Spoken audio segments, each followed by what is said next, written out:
There's people out there in the world that are like me, all right? People that can put on muscle pretty easily, but then also put on fat pretty easily in the process.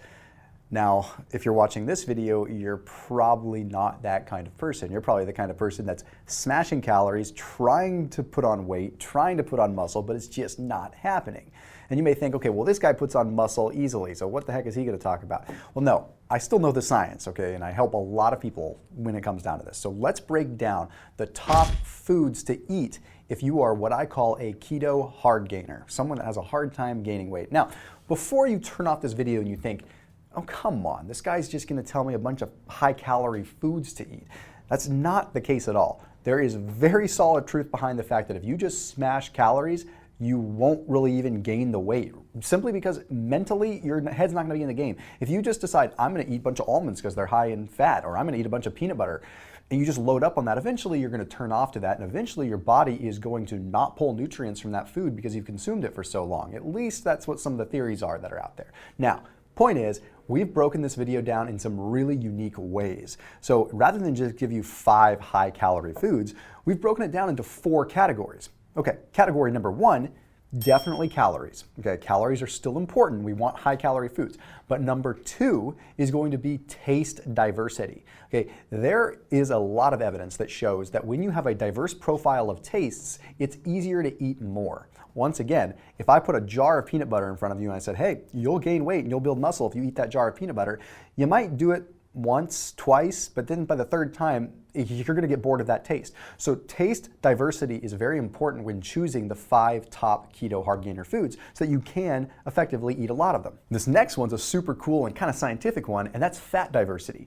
Smashing calories is not gonna get you fat diversity. And what I'm talking about is the different fatty acid profile of fats. For example, again, if you were to just smash one kind of fat, you're gonna be completely out of balance with the fatty acid profile. For example, you might have too much omega-6, not enough omega-3, not ever letting you be able to really grow to your potential because you're just out of balance. So very important. And lastly, versatility.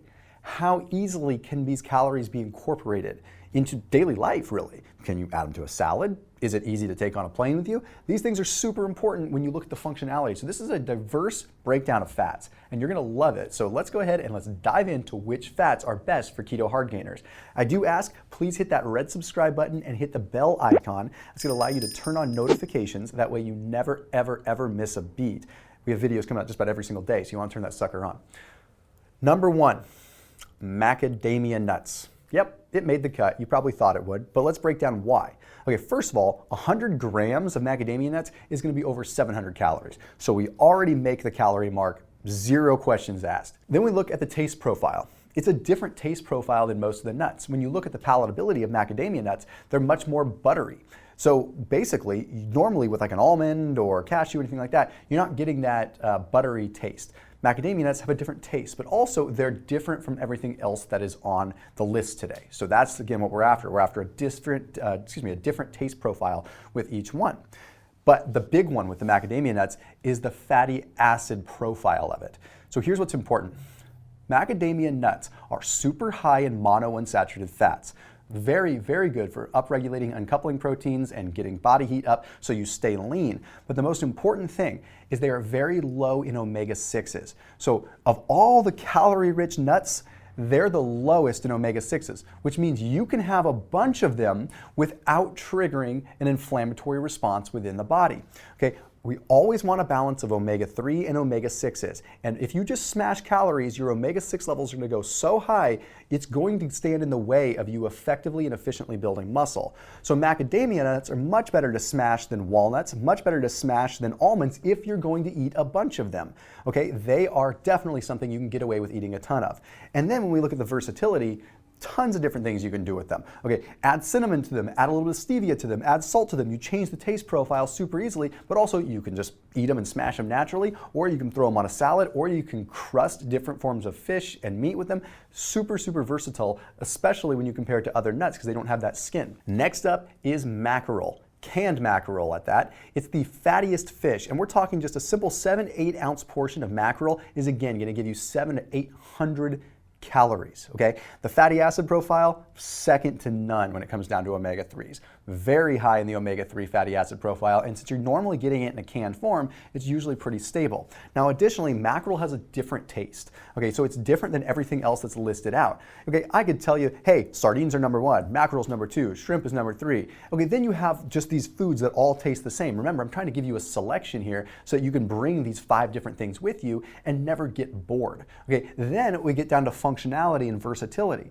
Now, mackerel is kind of a different consistency. It's a little firmer and you can actually crumble it. So one of the things that I've done before is crumble it and put it on a salad. Okay, you can literally do that and it's super easy, or you can just eat it straight from the can. I highly recommend, however, you get mackerel that is in water. I know it's tempting to get the mackerel that's going to be in olive oil or in some kind of oil because you want more calories, but in this case, we want the nutrient-dense omega-3s without any adulteration from other fats in that can. So get them in water.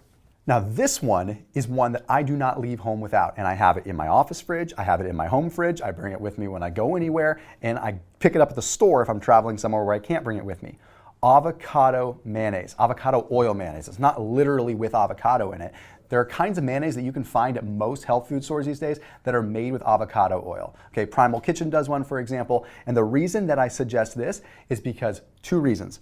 Super easy to get your calories in. Okay, 1 tablespoon is like 100 calories. 1 level tablespoon. Okay, you take a tablespoon and you take a knife and you level it off, it's like that much. 100 calories. Wham, bam, thank you, ma'am, done. As far as the taste goes, you can add it to anything. You take mayonnaise and you put a dash of hot sauce, you now have like a different kind of hot sauce. You put a dash of sriracha, you got sriracha mayo. You put a little bit of lemon in there, you've got a whole different taste. You mix it with mustard, you mix it with sugar-free ketchup, and you've got an In-N-Out burger style ketchup sauce. It's amazing. It's so versatile. Super easy. But then you've got the oleic acid that's coming from the avocado.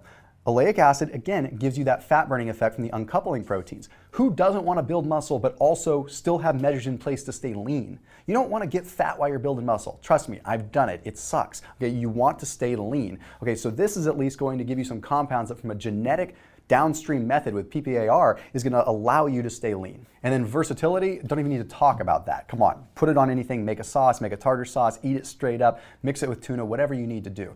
I will make a note that the Primal Kitchen mayo that I'm talking about, you can get at Thrive Market. So all the foods that I'm talking about, as a matter of fact today, you can get at Thrive Market. Thrive Market's an online membership-based grocery store, so you can get groceries delivered right to your doorstep. So perhaps you live in an area where you just can't go to Whole Foods, you can't get to a health food store. That's where Thrive Market makes it awesome.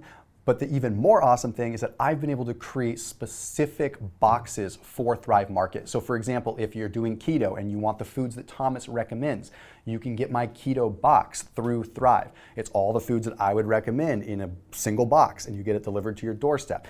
It ultimately ends up being cheaper than the grocery store. They pride themselves on that, and they're a big partner to this channel because we are so aligned. So I highly recommend that you check them out after you watch this video if you want to get your hands on some of the things that I'm talking about, but specifically avocado mayonnaise.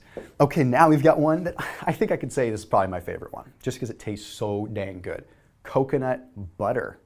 Not coconut oil, not coconut cream, but coconut butter. Okay, you've heard of peanut butter, you've heard of almond butter, you've heard of cashew butter, you've heard of macadamia nut butter. But how come people forget that coconut is a nut and you can have a nut butter? Okay, so coconut butter is literally just like peanut butter, except it's made from coconuts. It is the tastiest stuff if you are into the taste of coconut. Okay, super, super high calorie. Once again, we're looking at 100 calories in a little serving of this stuff, and it's easy to eat a lot of it. The flavor profile is super different. Despite only having 1 gram of net carb, because it's 4 grams total carbs, 3 grams fiber, it tastes unusually sweet, which means that it's a lot easier. For some reason, that hyperpalatability of sweet things allows you to eat more. It's a natural response. There's no syphilic insulin response, which means even though it's sweet, you're not getting an insulin spike, but as far as the taste buds go, you want to eat more, which is great if you're trying to get calories down. And the fatty acid profile, oh, don't even get me started there. We've got MCTs, which are going to help you create ketones, but then we have a diversity of like lauric acid, some other long-chain fatty acids, so we're getting gut health effect too. One of the reasons, and this is again my opinion, there's no science to truly back this up, so I have to be honest when that's the case. One of the reasons people don't absorb a lot of their nutrients when they're trying to build muscle is because they're stuffing so much that I feel like their gut flora is suffering. They don't get the gut flora a chance to really grow and proliferate. So you need to be taking things like probiotics, and the cool thing is coconut oil has that lauric acid in it, and coconut butter has that same lauric acid. So it converts into monolaurin and supports the gut bacteria. Very, very powerful for that healthy gut to digest all the calories you're taking in. Then the versatility of it, you can take this butter and you can melt it in coffee. Yeah, it's fibrous and it gives it a little consistency. But you can also spread it on some of your keto bread. You can spread it on a cauliflower crust. You can do just about anything with it that you would do with peanut butter. It's awesome. Now, last but not least in the terms of these foods, just have some goat cheese.